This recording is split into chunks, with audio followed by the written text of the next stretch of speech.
20 anyos nga Japanese national na si Kupuman gireklamo sa katapad nga pasahero nga naghimo og malaw ay nga binuhatan sulod sa eroplano. Adunay live update ini si Kapusong Luan Merondina. May.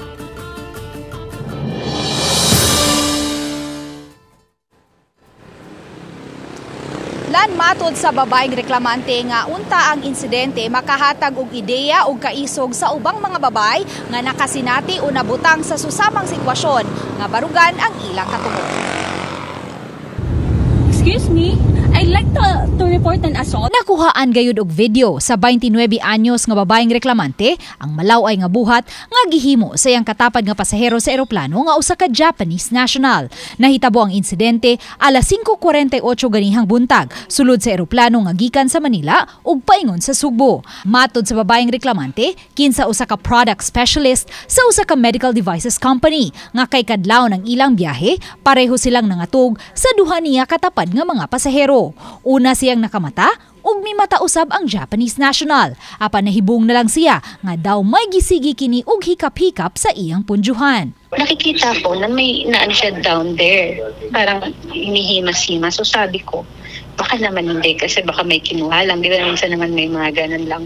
Pero parang ilang beses na nahuhuli ko siya as in pinapasok niya yung hands niya and then as in tinignan ko na siya.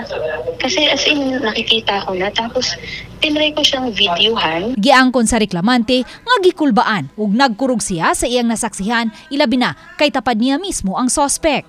Buti na lang yung instinct ko kanina, inano ko na talaga, sabi ko, isusumbong ko na to. Kasi parang ilang minutes na niyang ginawa yun before ko totally na siya na videohan. Kasi sabi ko, pag wala akong proof, wala, follow ako.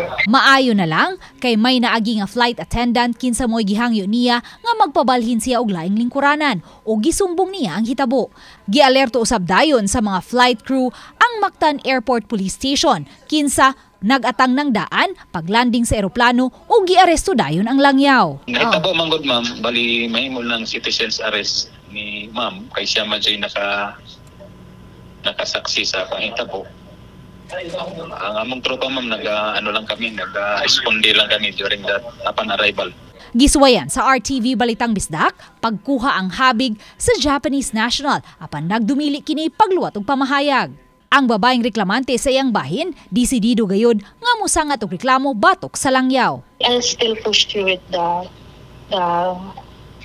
the charges kasi I think intentionally niya na ginawa yun kasi alam mo yun, di ba, when you're doing something and someone look at you, you should stop it na, di ba? Pero kasi siya, parang, ayun nga, mas nasasatisfy siya na na-aware ako for what he is doing. Gikatakdang pasakaan og kasong kalapasan sa Article 201 sa Revised Penal Code in relation to Safe Spaces Act kung bawal bastos law ang naaswing langyaw. Lan? Okay, daghang salamat, Luan Merondina.